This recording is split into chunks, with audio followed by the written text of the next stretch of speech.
Warahmatullahi wabarakatuh.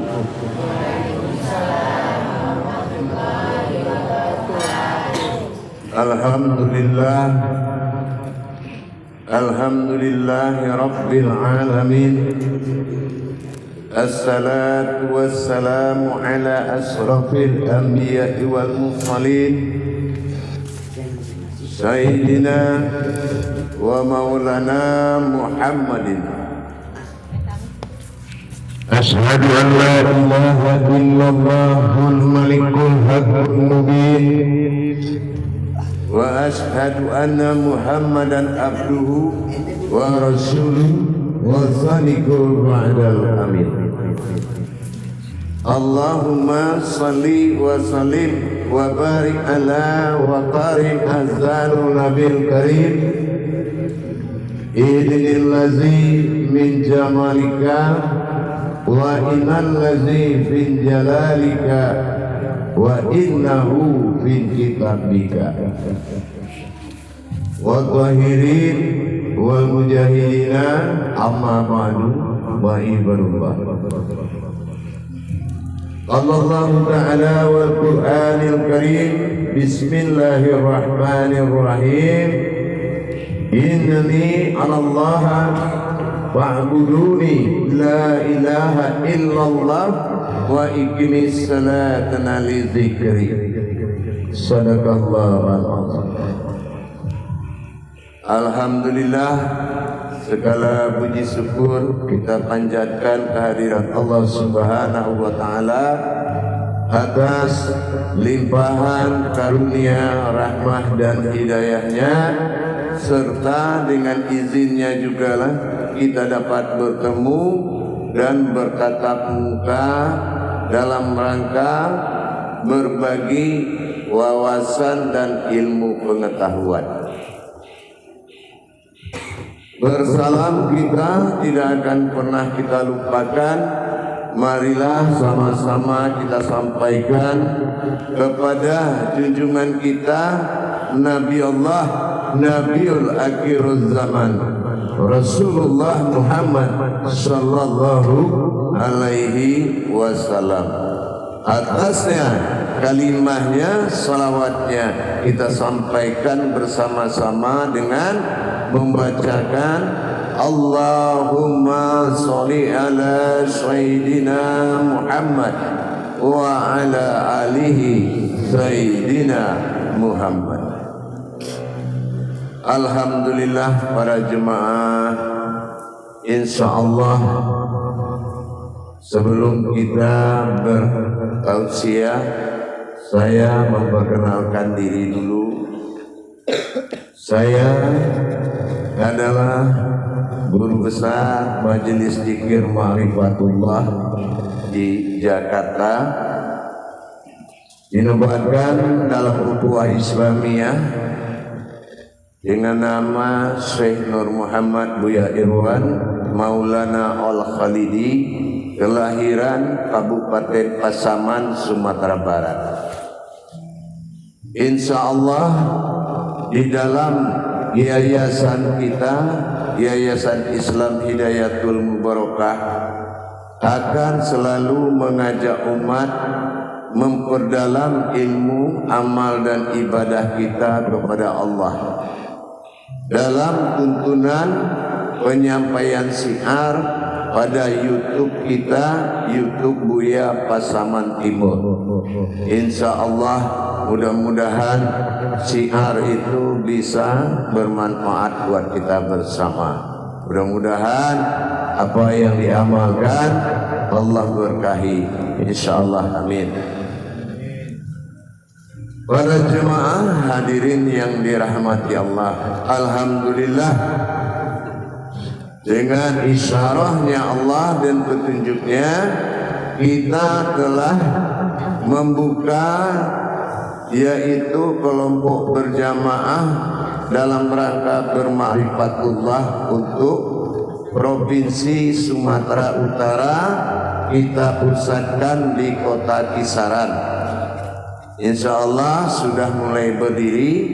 Alhamdulillah, nanti bagi yang ingin memperdalam ilmu pengetahuan amalan ibadahnya, silakan menghubungi pengurus-pengurus dari majelis zikir kita yang ada di Kota Kisaran di bawah pimpinan Haji Adiansyah, dan dalam pengawasan yaitu Buya Wiro, insyaallah dengan segala teman-teman semua. Untuk itu para jemaah sekalian, yang paling utama bagi kita di dalam beragama ini adalah meningkatkan iman dan takwa kita kepada Allah. Itu yang penting. Iman dan takwa itu hanya ada di dalam syahadah. Apa jalan syahadah? Jalan itu jalan langsung. Nah, apa yang dikatakan ibadah syahadah? Itulah sholat. Jadi dengan kita meningkatkan ilmu pengetahuan kita tentang sebuah ibadah yang disebut dengan sholat, ikatan ruhaniyah langsung syahadah kepada Allah, inilah yang kita tuju. Kenapa? Apapun yang kita lakukan ibadah dunia ini, kalau amal sholat kita tidak ada kebenarannya, maka amal pun yang lain juga dianggap tidak benar oleh Allah. Kenapa? Karena ibadah yang pertama amal dihisab itu adalah sholat. Kalau kita berbicara mengenai sholat, ini Rasulullah mengatakan sholat umat Muhammad itu ada 3 golongan.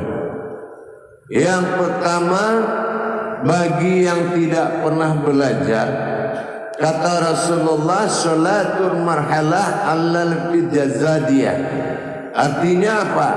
Sholat orang yang tidak pernah belajar itu hanya menggerakkan jasad belaka. Dia tidak tahu kenapa sholat itu 5 waktu, kenapa rakaatnya berbeda-beda. Nah, bagaimana hakikat dari perbuatan sholat? Nah, bagaimana melaksanakan diri yang menghadap Allah? Bagaimana menetapkan mana amaliyah sholat, mana batasan amaliyah, dan mana batasan ibadah? Nah, kalau dalam kita melakukan ibadah ini, kita ingat lagi, wa aqalluhi bin anaziru wa khairu alal badi. Allah pada dirimu bersifat 2 kodrat, yaitu zahir dan batin. Karena sholat ini adalah suatu makom syahadah, diawali oleh syahadat, maka kita harus mendirikan syahadat itu dalam sholat. Kita harus tahu apa yang kita maknai, apa yang dimaksud menata takbir itu, apa yang dimaksud memanggil kalam Allah. Dilipat tangan siapa yang mati, terus siapa yang dihadapi. Semua hakikat sholat itu wajib kita ketahui. Kenapa? Karena sholat itu adalah marhalah muqarabah, artinya perbuatan rohani. Begitu jasmani dalam kodrat ada menghadap kepada maghrib, maka selesai tujuan amaliyah, maka berpindah kodrat Muhammad menghadap kepada qalbinya Allah. Nah, itulah yang dikatakan ajali pergi menghadap Allah. Nah, maka sholat sudah bisa menghadap Allah, karena Rasulullah bilang kalau ada orang yang belajar tentang sholat, bagi dia, karena Rasulullah sholat itu adalah marhal bil mukhrabi mu'min. Sholat orang yang belajar itu adalah tempat mihrabnya orang beriman. Artinya apa? Sudah bisa dia menghadapkan jasadnya ke kiblat, sudah tahu dia mana diri yang menghadap Allah, mana diri yang tidak bersekutu dengan Allah. dan bagaimana perjalanan hakikat apa makna-makna dalam setiap semua gerakan. Nah, inilah yang membuat kita asik dan kita kusuk. Tapi kalau kita tidak paham makna yang terkandung di setiap gerakan, maka pandangan kita ini akan kosong. Kalau kita kosong, disitulah kesempatan setan untuk memalingkan perhatian kita. Jadi bukan hati yang diganggu, pandangannya kosong. Kenapa? Sholat itu adalah perbuatan sadar, perbuatan langsung. Nah, inilah yang harus kita benar-benar kuasai. Kenapa melipat tangan apa yang dikatakan, mana yang dikatakan qabla wudu, atau wudu, merasakan mati sebelum mati, dan apa yang dikatakan bertahmid diulang-ulang di ruku 3 kali. Kenapa tidak diajak kemana pandangan hakikat kita, apa yang kita pandang? Kenapa? Karena sholat itu adalah fardu ain. Fardu adalah wajib, ain adalah menyaksikan atau melihat. Jadi apa yang kita saksikan yaitu diri yang selamatul fil mikhrabi, yaitu diri yang berangkat menghadap Allah di dalam sholat. Dan itu Bapak sekalian, jadi mari kita berusaha meningkatkan iman dan takwa. Apa iman? Ada yang kita imani di setiap gerakan. Nah, itu namanya iman. Apa yang takwa? Betul-betul menjalankan dengan sungguh-sungguh. Yang kita jalankan apa? Ketakwaannya. Bisa takwa itu berjalan sendiri? Tidak. Wa taqallahi wa ilmukumullah. Artinya apa? Tawakal itu membutuhkan ilmu. Kalau tidak ada ilmunya, apa yang mau ditawakalkan? Inilah yang harus kita tingkatkan. Kalau kita tidak bisa memahami hakikat yang paling utama itu adalah sholat, maka apa yang kita lakukan, yang kita tuju itu tidak tercapai. Karena Rasulullah bilang sholat orang yang sudah memahami itu adalah sholatul mahmalah ilmu kasyafatullah. Nah, jadi sholat orang yang sudah memahami atau arif adalah tempat pertemuan dirinya dengan Allah Subhanahu wa Ta'ala. Sudah ketemu kita belum? Alladzina yu'minuna wa bil ghaib wa yuqimuna shalah wa mimma razaqnahum yunfiqun. Yakinlah kita kepada hal yang gaib. Gaib yang mana? Wa yuqimuna shalah, yang ada di dalam salat. Nah, itulah yang wa mimma razaqnahum. Kalau kita sudah bisa menjalankan hakikat sholat itu, maka dikatakan oleh Allah dalam al-fil mu'minin alladzihum salati qasihun. Jadi orang-orang yang berilmu yang bisa kusuk dalam sholatnya. Jadi kalau kita sudah bisa meningkatkan itu, maka kita akan mendapatkan suatu kunjungan dari Allah dalam sholat. Pertama, kunjungannya adalah hidayah. Yang kedua adalah kafarat. Yang ketiga adalah qiraat. Yang keempat adalah ilmu.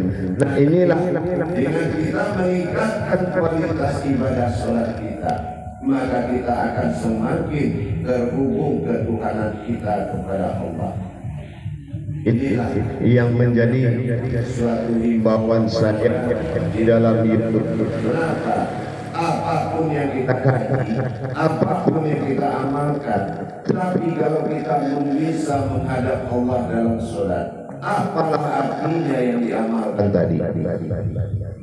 Kalau kita suami yang tidak tahu Tuhan, kalau kita istri yang bertuhan, kalau kita punya anak-anak yang Tuhan, diakibatkan oleh kegagalan sholat.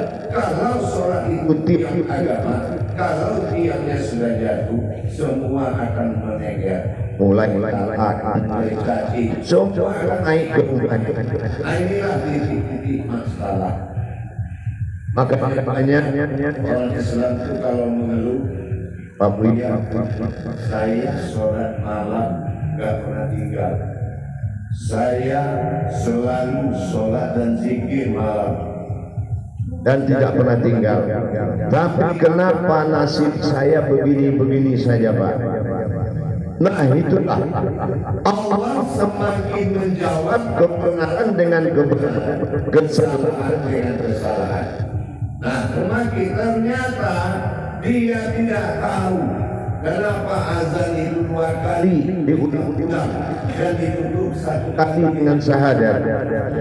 Ternyata dia tidak tahu siapa yang didirikan dengan qomat, siapa yang mengikut dengan ayat panah, siapa yang berdiri dengan ayat sholat. Ternyata dia tidak tahu bahwa 3 kali berwudu itu dia tidak memahami apa yang dia cuci 3 kali. Padahal kalau sudah ada tanda-tanda ukuran 3 kali, berarti sudah ada maksud Allah di sini. Ternyata dia tidak tahu mana diri yang tidak bersekutu dengan Allah yang akan dia bawa menghadap Allah. Kalau hanya jasad dengan ruh, semua makhluk juga punya. Tapi tidak diperintahkan sholat. Nah, jadi kalau kita punya perintah sholat, dapat perintah sholat, berarti jangan memakai kodrat makhluk. Nah, kalau pakai kodrat makhluk, maka tidak akan sampai kepada Allah. Inilah yang harus saya selalu himbau kepada kita semua. Awalilah kebenaran sholat itu, kajilah sama sholat itu. Apa makna semua dari perbuatan? Syarat kusuk itu pertama adalah iman. Apa yang dimaksud dengan iman? Ada yang kita imani di setiap gerakan, itu namanya iman. Tidak ada yang kosong. Jadi kalau ada cerita begini dari fatwa, bergerak 3 kali dalam sholat, sholatnya batal. Gerak yang mana dulu?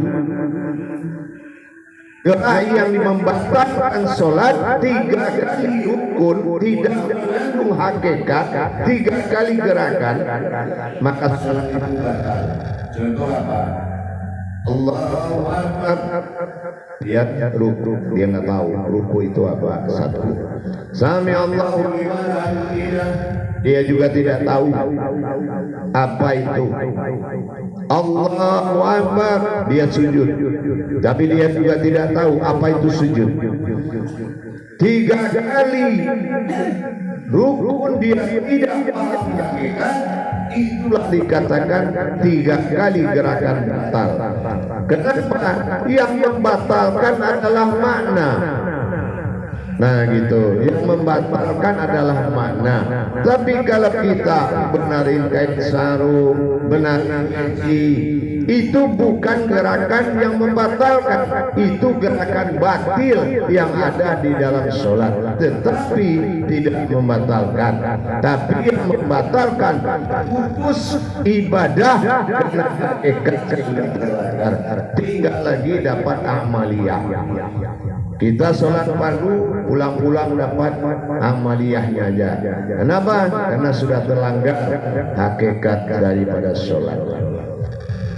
Jadi begitu Bapak Ibu-ibu, Selanjutnya kita saling mengingatkan kepada semua umat tentang perihal kebenaran sebuah ilmu tauhid, yaitu pendidikan sholat. Makanya di surat ayat 14 sangat ditekankan oleh Allah tentang kebenaran terhadap mendirikan sholat. Iqamatis sholat. Nah, apa yang dikatakan iqamatis? Nah, itu yang mendirikan. Tapi yang dikerjakan orang iqamatus sholat. Apa iqamatus sholat? Dikerjakan rakaat, dibaca ruku, dikerjakan rakaat, dilihat ruku, dibaca ayat ulang. Tapi dia tidak mengenal pada rakaat tersebut. Akhirnya putuslah nilai ibadahnya. Inilah yang membuat tidak ada perubahan dari Allah, karena Allah yang menjanjikan ayat yang falah, artinya akan mendapatkan kemenangan. Ternyata kita coba dalam hidup, kita tetap kalah, kita tetap tidak berhasil karena sholat kita kalah. Kalau sholat kita menang, ini hidangan. Apapun yang kita inginkan kepada Allah, alam siap menghidangkan. Itu kemudahan yang paling tinggi. Tapi kalau sholat gagal, apapun yang kita amalkan, tapi hubungan tauhid dengan Allah tidak pernah terjadi, maka tidak akan ada keberhasilan dalam apapun. Kenapa salah di depan Allah? Apa salah? Dia makna daripada semua gerakan. Fi'il dia tidak tahu. Af'alullah dia kenal. Apa af'alullah? Bukan. Apa yang fi'il yang menggerakkan. Kalau memang sholat itu sholat kamu seperti melihat aku sholat kata Rasul, berarti kita mengikuti gerakan. Bukan bergerak sendiri. Inilah bedanya rukun dengan rakaat. Ada rakaat tanpa rukun, ini yang tidak memiliki ilmunya. Maka kata Allah, fa'ulu min bi khairi ilmin ya'malu wa amalahu arudatu la tuqbalu. Beramal beribadah tanpa pengetahuan, maka amal ibadah itu dikembalikan dan tidak diterima. Jadi artinya wal asri innal insana lafi khusr. Kenapa umat adalah umat yang mengikuti? Nah, begitu Bapak. Jadi kita amalan tengah malam lihat diri kita. Allahu Akbar, modal 2 1 harus terjadi umat dan Tuhan. Coba kalau dalam ucapan Allahu Akbar tidak tahu Tuhan, tidak tahu diri, agama untuk apa? Agama ini kan sarana untuk mempertemukan umat dengan Tuhan. Al-Malikul Haqqul Mubin Wasadikul Muhammad Amin, menyatakan diri yang berdiri dan menyatakan Tuhan yang akan disembah, dihalalkan dalam tauhid asyhadu an la ilaha illallah, mengakui adanya Tuhan, wa Muhammadur Rasulullah, Tuhan mengakui ada umat, berarti dengan umat Allah dengan umat sah dalam Islam. Tidak ada kajian dalam Islam selain dari kajian Tuhan dan umat. Nah, inilah yang harus kita selesaikan. Jangan sampai aku Allah katanya Allahu, tapi yang jawab akbarnya nggak tahu. Akbar akhirnya kita katakan lagi siapa yang berdiri ini, inna sholati wa nusuki wa mahyaya wa mamati, nggak tahu lagi itu siapa. Tapi alhamdulillah tidak tahu lagi berdiri di mana. Nah, berarti hubungan atau tikian mustaqim kita dengan Allah sudah gagal di sholat. Jadi itulah harapan saya mengunjungi saudara-saudara saya semua di sini. Marilah kita meningkatkan iman dan takwa kita, yaitu sholat. Ya, jadi kalau ingin semua mau mudah rezeki kita, mau mudah langkah hidup kita, mau dapat kesehatan yang baik, jangan kita menduniakan agama dengan mengembangkan rukun iman. Rukun Islam aja belum selesai, rukun iman juga yang harus dikaji. Mau masuk surga tapi mati nggak ada yang mau. Nah ini kan namanya munafik. Jadi lebih bagus kita belajar menyempurnakan ibadah kita kepada Allah. Kenapa? Kodratnya lah yang utama. Sholat itu adalah diri dan Tuhan. Nah, insya Allah. Jadi mudah-mudahan kita di sini sama-sama saling mendukung, saling mengisi satu sama lain agar menyempurnakan ibadah. Ayat-ayatun was'aratun wa minal umur. Sholat itu sangat menentukan kepada usiamu. Semakin kamu tidak tahu Tuhan, semakin pendek usiamu. Percayalah, usia itu banyak, usia rezeki, usia hidup itu banyak. Jadi mari kita sama-sama meningkatkan iman dan takwa kita dengan belajar sholat. Itulah himbauan saya, mudah-mudahan bermanfaat buat kita bersama. Kalau ada keinginan belajar, nanti silakan belajar dengan saya langsung lewat live nanti dengan mendaftarkan ini menjadi jam-jam jadi apa namanya jalan ke rumah kita, jalan komplek komplek Una, nah gitu. Jadi pengurusnya ini masuk beliau nih Pak Jamal tadi kan sudah bilang wal jamal wal kamal ya kan. Jadi dia juga punya usaha di sini pasti sering ketemu. Jadi silakan berkomunikasi. Saya stand di Jakarta untuk membantu para jemaah untuk meningkatkan ilmu. Baik, bagi yang ingin bermuzakarah silakan jawabnya untuk waktu dan persilakan. Assalamualaikum warahmatullahi wabarakatuh.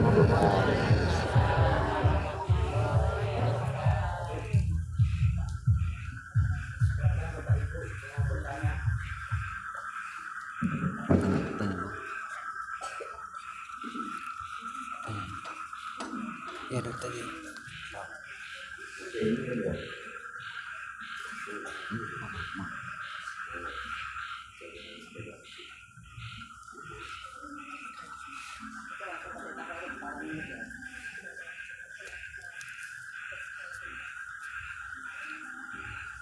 Pada ibu-ibu ada yang mau bertanya ke bapak?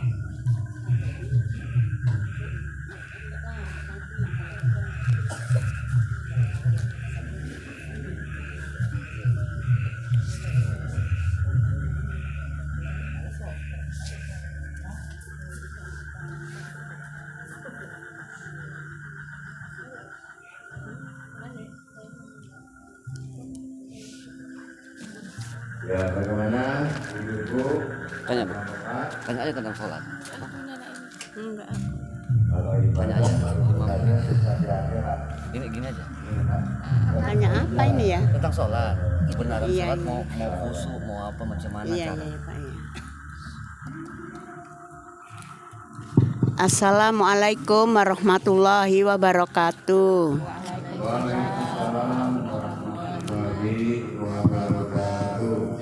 Saya mau tanya ya Pak tentang sholat. Saya ini kalau sholat kadang-kadang ya dibilangkan nggak usuk. Entah apa yang saya ingat itu. Cuman apa itu? Maksudnya kalau saya sholat dibilang ya nggak usuk lah Pak. Karena kadang-kadang udah mendirikan sholat entah apa yang saya ingat gitu Pak. Terus teringat entah apa gitu. Itu cemana itu Pak? Penyebab usuk itu dalam surat Al-Mu'minun kan kita lihat aqalala fil mu'minin alladzihum sholatihim khashi'un, artinya beruntung orang-orang berilmu yang bisa kusuk dalam sholatnya. Nah, kalau kita tidak bisa kusuk karena kita tidak ada ilmunya, gitu.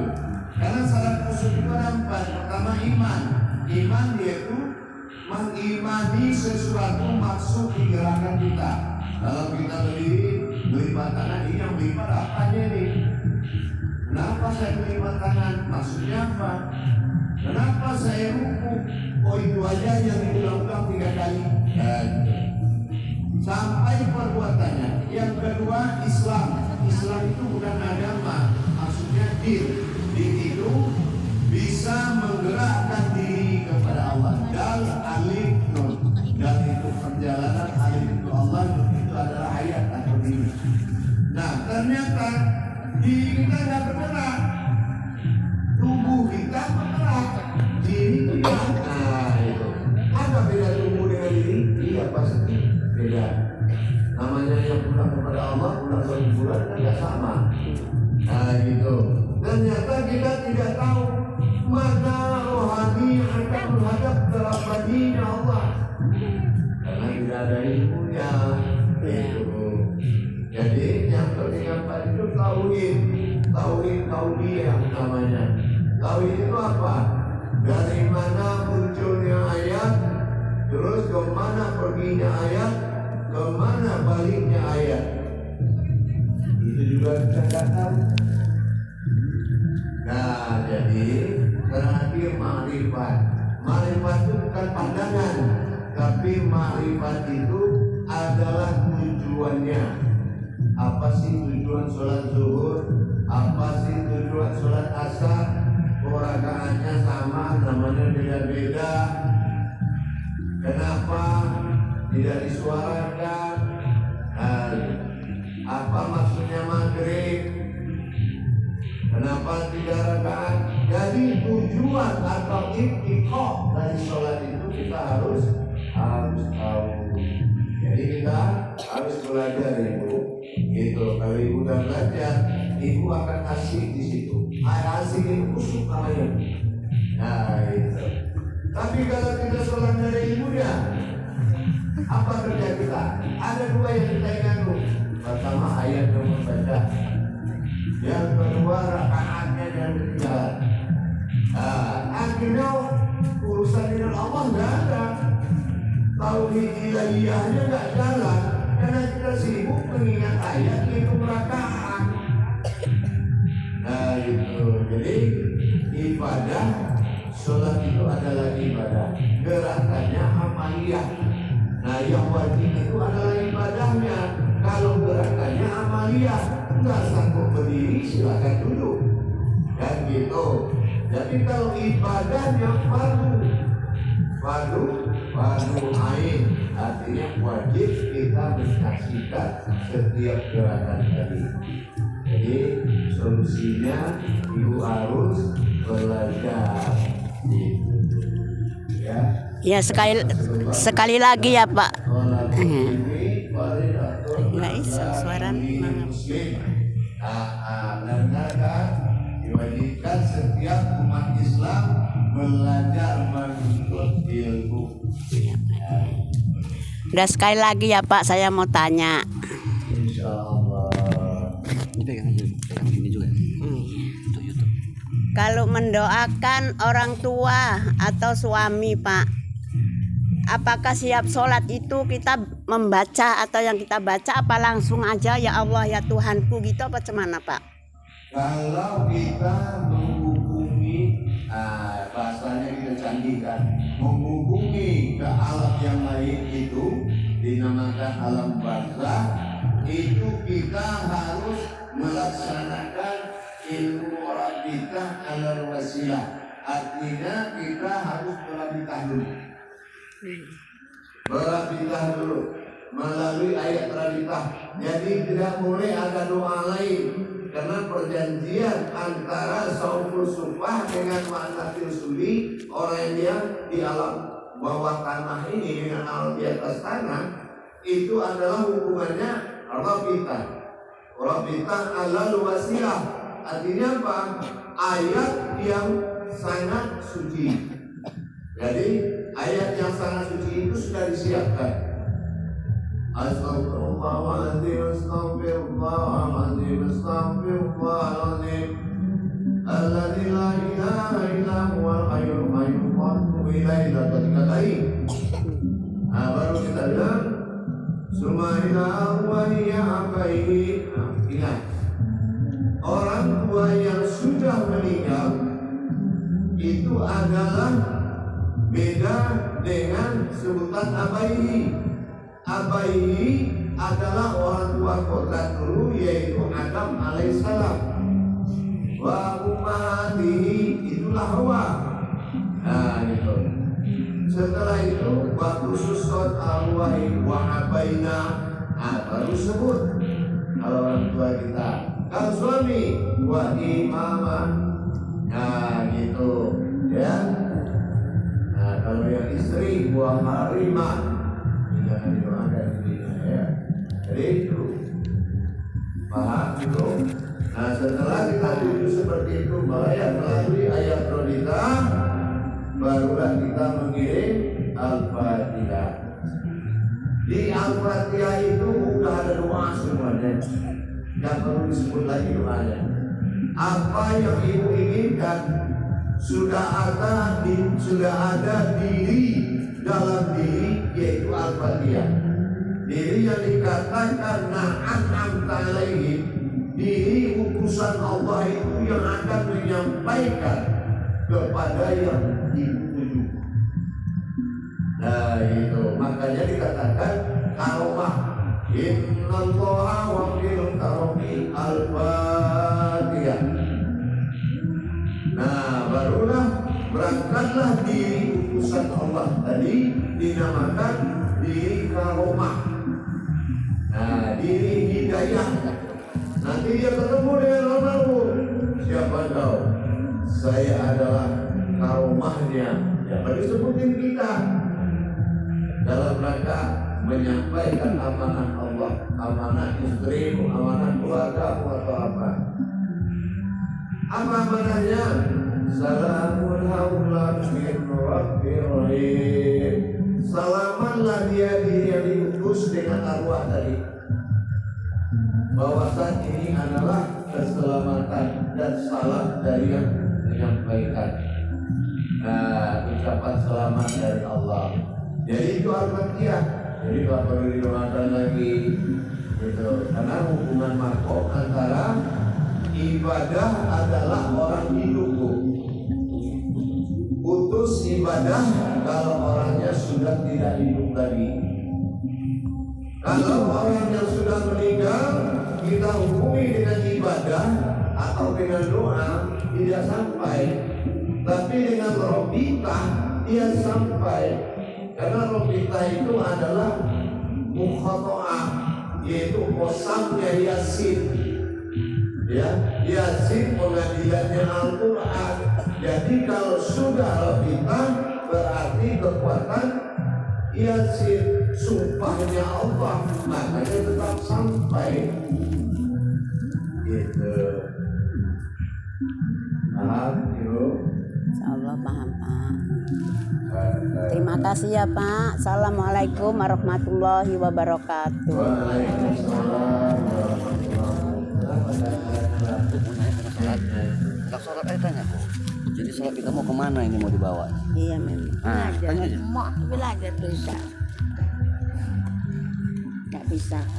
Hah? Nggak pandai nanti salah. Jadi kita Jalan tanya kan? dengarkan aja. Ada ibu-ibu? Tanya. Cek satu. Ya berarti didekatin. Di mulut didekatin. Cek. Tuh.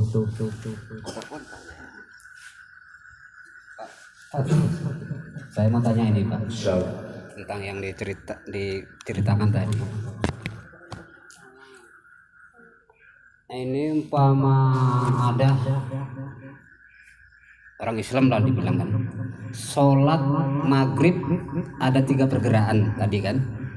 Jadi walaupun dia jadi jamaah di masjid ataupun sholat sendiri dalam 3 pergerakan tadi, dia taunya hanya atahiyatul, Allahu Akbar.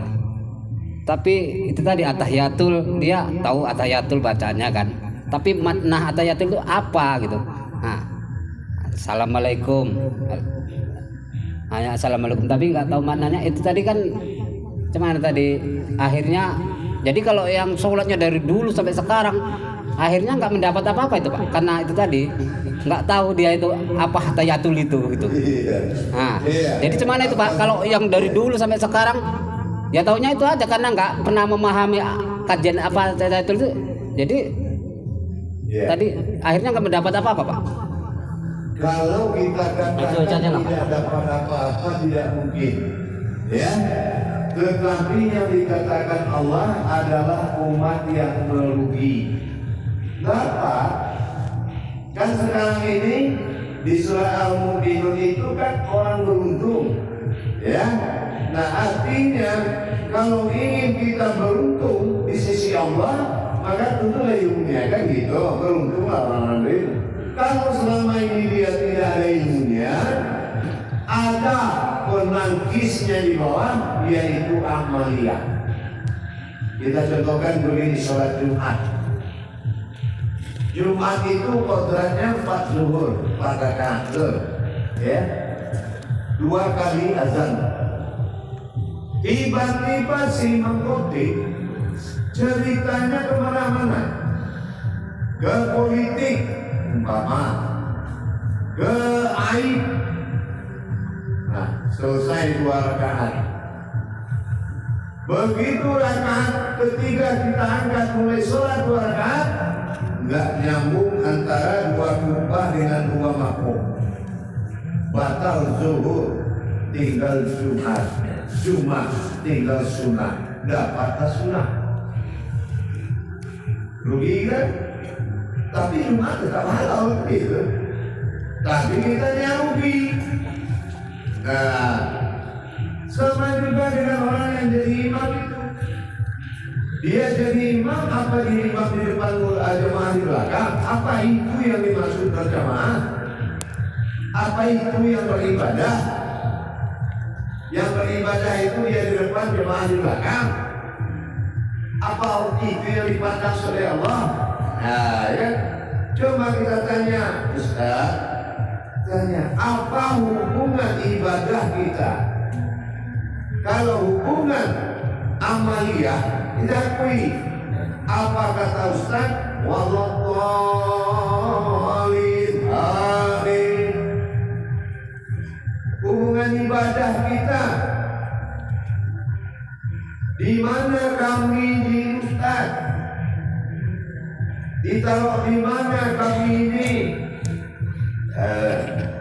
Jadi pelan-pelan jangan marah dia kan itu. Di mana kira-kira kami? Terus saat kami melakukan perintah imam, apa kami hanya seperti lomba aja ngikutin aja? Apa nggak ada nilai jamaah ini di mata Allah? Apa hanya imam selamat kami selamat? Nah, sama juga dengan orang menunjuk ini. Tunjuk yang dilakukan 1 dengan 10 tunjuk dia nggak paham. Kita duduk di antara 2 sujud, ya, duduk di antara 2, bukan 1 malah 10. Benar Pak? Makhami ma'azari berpihaki. Tidakkah kamu perhatikan di ujung jarimu yang 10? Siapa? Rabbil fili warhamni wahibuni wahdini. Ini semua. Siapa ini? Dan apa makna ini? Jangan lihat menuju, tapi menuju. Apa yang menuju? Apa yang kosong? Apa yang tinggal dalam sholat? Apa yang 5 tambah 3 8? Sudahkah terwakili kita di arti tunjuk tadi? Enggak juga tahu. Apalagi atahiyat. Itu yang duduk itu makanya dikatakan atahiyat itu adalah tunggadil. Tunggadil itu adalah wujud satu wujud. Ya, at-tahiyatun mubarakatun waibatulillah. 3 perintah Allah yang akan kita sampaikan kepada sekalian yang alam, sekalian yang makhluk. Ya, kalau ini dia tidak tahu, at-tahiyatun mubarakatun tayyibatulillah, assalamualaikum warahmatullahi wabarakatuh, sampailah salam tadi. At-tahiyat apa? Tayyibatulillah apa? Mubarakatuh apa? Mubarakah itu apa? At-tahiyat, sampaikan wajah dan hayatku kepada Allah. Mubarakah, sampaikan kodratku kepada Allah. Thayyibatulillah, sampaikan ketuhananku kepada Allah. Assalamualaikum warahmatullahi wabarakatuh. Kalau tidak, berarti dia mengakhiri sholat. Berarti kalau berakhir sholat, ya berakhirlah ke Tuhan itu. Nah, berarti agamanya karena waktu, wadah. Tapi kalau bertuhan 24 jam, beribadah 5 waktu. Nah, ibadahi wa ibadullah, beribadah dengan adabnya dan beribadah kepada Allah, itu beda. Makanya dibagi 19 dari ayat huruf bismillah, 24 dari syahadat. Nah, gitu. Jadi kalau ini tidak didalami, maka tidak akan sampai. Jibril lemparkan sholatnya karena dia tidak menyujudi. Nah, gitu. Bahkan pernah Jibril itu bercerita, ya Allah, adakah sujud umatku seperti aku, ya Allah? Tidak. Adakah sujud dan takbir umatku seperti aku, ya Allah? Tidak. Dan adakah takbir umatku seperti aku? Tidak. Kenapa engkau melindungi manusia? Kenapa engkau sayangi orang yang tidak bisa apa-apa? Jibril kata Allah, kamu memang bisa semuanya. Tapi jangan lupa, saya tidak pernah turunkan perintah sholat 5 waktu kepadamu. Mereka tidak bisa, tapi dia menerima. Nah, itu ya. Jadi kalau kita bilang gagal, tidak gagal. Cuma ruginya ya dapatnya amalia. Ya harusnya dapat nilai ibadah, jadi amalia. Jadi pertolongan Allah ya sesuai. Aku di atas kedudukan umatku. Kalau lemah kedudukanku, pengetahuan tentang aku, kodratku lemah, maka pertolongan itu juga lemah. Nah begitu, Pak.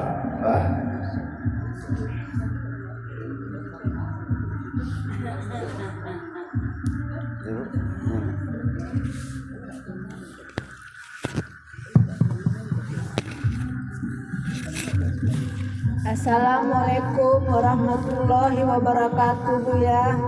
Waalaikumsalam warahmatullahi wabarakatuh. Pegang lagi alatnya. Izin bertanya, Bu ya, kenapa Allah menyuruh manusia untuk sholat? Apa hubungannya sebenarnya? Apa, Bu ya? Sholat setelah sampai ke alam tauhid, dia berakhir dengan Tau. Tau itu ibadah. Hubungannya adalah ibadah. Ya, setelah tauhid saat. Ya, tauhid. Tapi saat sebelum tauhid itu datang, azan apa? Hayya 'alal Allahu Akbar, Allahu Akbar, hayya 'alas shalah. Di situ Hijaiyah mengatakan artinya hubungan batin dengan Allah, ikatan batin. Nah, ini hablum minallah tadi, hubungan rohani, hubungan nurani, hubungan rabbani. Nah, itu sholaha, sin manusia, laha, la itu adalah alam, ha itu adalah arasnya Allah. Jadi begitulah bagaimana kita menjadi rahim makrumullah, rahim tempat bermakrumnya Allah, dengan kita mendirikan azali alam sifatnya Allah dalam diri. Itulah dasarnya ikatan manusia itu dengan Allah adalah sholat. Itu paham? Nah, itu yang dinamakan qalbi. Ya. Satu lagi Buya, apa hakikatnya takbiratul ihram? Takbir. Hakikatnya takbir. Ya. Kalau hakikat takbir itu memiliki 7 hakikat. Jadi kita mau pakai yang mana? Contoh 7-nya hakikat Allahu Akbar dalam hakikat diri. Bersifat 20 Allah dalam diri. Salbiyah pada zat, nafsiyah pada batin, maknawiyah pada kodrat sifatnya. Nah itu namanya apa? Hubungan batin. Allahu aku Allah akbar al-mani kodrat iradat ilmu sama basar alam maya kodrat iradat ilmu. Itu adalah 7 sifat Allah. Itu yang dikatakan manawiyah. Apabila salbiyah mengatakan aku Allah, maka batin menghubungkan kepada manawiyah, akulah sifatmu. Inilah yang dikatakan bersifat kodrat pada diri. Bersifat 20 Allah pada diri, tetapi bukan diri berasal dari sifat 20. Karena salbiyah tidak boleh dimiliki manusia. Nah, itu nama kodratnya. Beda dengan Allahu Akbar, Allahu Akbar. Nah, azan. Nah, itu pandangannya beda lagi karena makomnya sudah takbir. Takbirnya itu sifatnya hisab. Jadi yang ditujunya 2 perkara dalam diri. Perkara adalah jasa berhidup dari nurani, itu pendek. Allahu Akbar, Allahu Akbar. Nah, pendek dia sampai ke nurani. Batasan jasa penghulunya adalah nurani. Begitu dia mencapai kedua adalah rohani, maka dipanjangkan ke dalam tajalinya. Allahu Akbar. Nah itu panjang pencariannya adalah. Nah berarti kita mengimani dan menjawab dengan kodrat tersebut. Karena dia memanggil nurani dan rohaninya, wajib bagi kita mengantarkan dan menyembahkan kepada dia. Tidak ada hak kita, makanya sholat itu wajib. Karena tidak ada hak kita untuk menahan, karena dia memanggil nurani dan rohaninya. Nah ini yang dikatakan dengan sifat hakikat. Jadi tergantung, apalagi nanti lebaran. Allahu Akbar, Allahu Akbar. Tidak nanti. Kenapa? Karena mengingat 7 takbir. Ya. Nah, hadiahnya di situ mengingat 7 takbir di sholat Id. Makna takbir sudah beda. Nah, kalau makna takbir azan mengingat daripada sholat. Nah, makna takbir sholat mengingat dari perkara ini. Subhanallah, saya bilang setuju dengan pemahaman. Makanya sangat beruntung orang-orang yang mencapai derajat rahasia sholat itu sangat disukai oleh Allah. Makanya akan cepat diberikan hidayah kepada orang yang memakai itu ya. Paham? Satu lagi Buya, tolong Buya, apa hakikatnya ruku? Apa hakikatnya ruku dalam sholat Buya?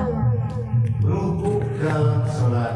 Nah, ruku ini disebut dengan tahmid, ya. Tahmid yaitu mengulang-ulang 3 kali.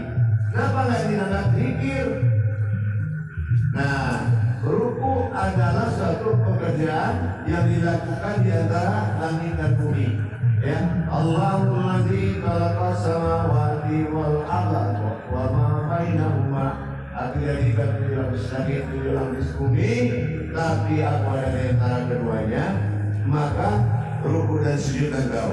Apa yang diulang? Pertama, subhanallah bi'azimi wa bihamdi. Apa makna yang pertama? Itu bersifat kasah. Nah, kasah ini adalah seseorang yang minta disucikan karena kesalahannya melalaikan perintah Allah. Itu namanya kasah. Terbayang sama dia Terus di situ dia belok ke kanan. Kan? Subhanallah bihamdihi wa bihamdihi. Yang kedua, wakasah. Wakasah orang yang mentah disucikan dan diampuni kesalahannya dari sifat mempersekutukan. Nah, itu wakasah. Ayat ketiga, subhanallah bihamdihi wa bihamdihi, yaitu wakasasa. Ya, itu adalah orang yang tidak mengakui apa pemberian yang dia dapat itu dari Allah. Cuma hanya dia sebut alhamdulillah, tapi dia tidak merasakan ini dari Allah. Artinya orang yang tidak pernah bersyukur. Gitu. Itu namanya bertakbir. Ya. Alhamdulillah, terima kasih Buya. Assalamualaikum warahmatullahi wabarakatuh. Waalaikumsalam warahmatullahi wabarakatuh. Assalamualaikum warahmatullahi ta'ala wabarakatuh, Pak Buya. Situ. Waalaikumsalam warahmatullahi wabarakatuh.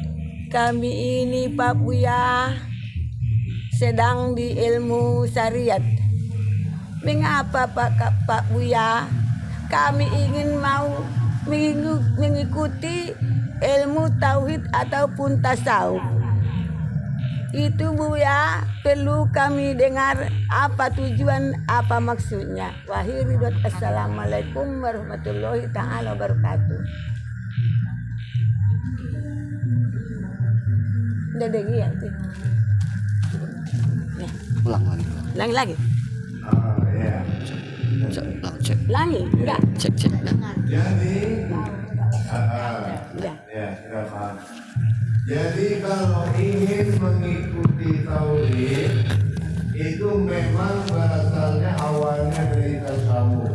Tasawuf itu terbuat dari 4 nama ibadah. Fa, ya, yaitu seseorang yang mengamalkan diri kepada batinnya Allah. Jadi dia disebut tarikatul ilallah. Jadi disinilah orang yang mencari jalan-jalan Allah. Nah, tapi jalan Allah pasti menuju alamatnya. Alamatnya itu adalah tauhid. Tauhid menerangkan mana diri, mana Tuhan. Jadi makanya orang yang bertasawuf diwajibkan bertauhid. Nah, begitu. Kalau bertauhid, kita harus siap meningkatkan iman, karena tauhid itu iman. Ya. Jadi kalau digeser perjalanan 10 perjalanan rohani kita sampai mencapai aras Allah, kedekatan dengan Allah, iman kita harus ada. Maka dikatakan kalau tauhid itu adalah kaji iman, mengimani gitu. Sanggup gak kita mengimani? Itu makanya orang merasa sulit. Kenapa? Karena musuh dari orang iman itu adalah nafsu dan akal. Ya, jadi kalau orang kita belajar tauhid, fi'lu mungkini au tarkuhu. Jadikanlah pikiranmu berpikir mungkin kepadaku. Nah, gitu. Paham? Assalamualaikum warahmatullahi ta'ala wabarakatuh, Buya. Ada yang mau nanya enggak? Ada ibu-ibu? Belajar. Iya. Kau tuh takut dulu. Ada ibu-ibu? Ya, baik. Saya nanya Bu ya. Assalamualaikum warahmatullahi wabarakatuh Bu ya. Waalaikumsalam warahmatullahi wabarakatuh. Yang saya tanyakan Bu ya, dulu waktu masih kecil nih Bu ya, kita diajarkan sholat. Jadi dengan niat tadi sholat tadi usolli fardu. Jadi waktu takbir Allahu Akbar, kita dalam hati niat tadi tuh kita ikuti yang ke fardu tadi Bu ya. Apakah itu udah ikatan batin Bu ya? Oh tidak. Ikatan batin dengan Allah yang dimaksud adalah berdirinya diri sifat Allah dalam diri menuju makom sifat Allah dalam qalbi. Ya, dikatakan qalbi itu bukan hati kasar tapi hati halus. Nah, qalbi itu kan terbuat dari azalinya Allah, ada batin, ada zat, ada nur. Sementara diri kita juga terbuat dari azalinya Allah juga. Rabbani adalah nyawa, rohani adalah insan, nurani adalah jasad. Nah, jadi bertiga-tiga di satu soli itu dipertemukan. Nah, begitu kita membuang sifat mu'atnya Allah, makan, minum, menonton segala macam, ditekanlah ke dalam diri Rabbani tadi, masuk dia ke dalam qalbi. Makanya syarat sah sholat itu fikri, hauli, qalbi, perbuatan dan perkataan serta tempat. Nah, ini proses takbirnya harus jelas. Itu semua ada makna. Kadang-kadang masih belum sampai di sini Allahu Akbar, ini sudah tahu, ini nafis, ini isbat, ini membuang, ini menetapkan. Yang ternyata baru kita ucapkan Allah, Allah ya jungkir balik ke belakang. Artinya masuk ke dalam nafis. Kalau sudah terbuang dia, siapa yang disembah lagi?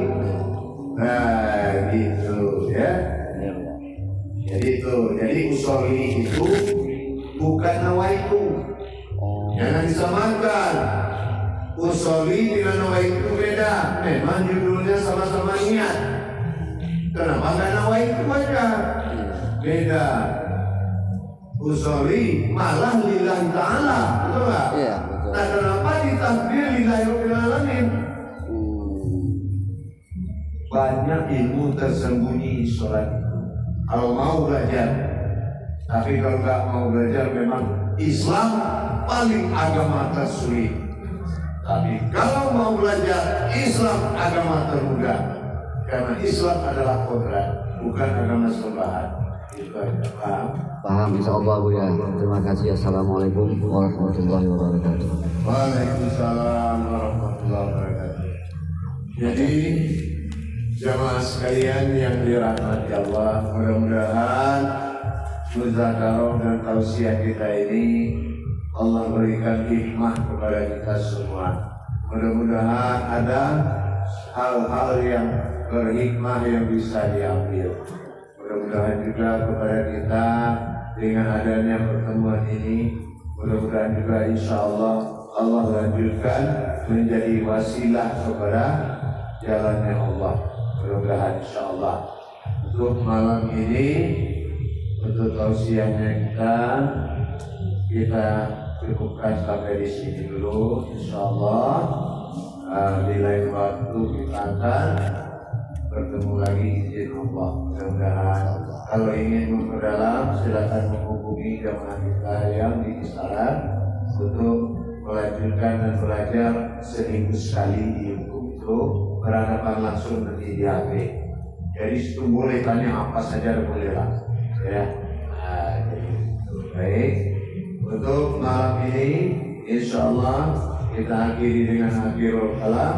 Wabillahi taufiq wal hidayah. Wassalamualaikum warahmatullahi wabarakatuh. Waalaikumsalam warahmatullahi wabarakatuh.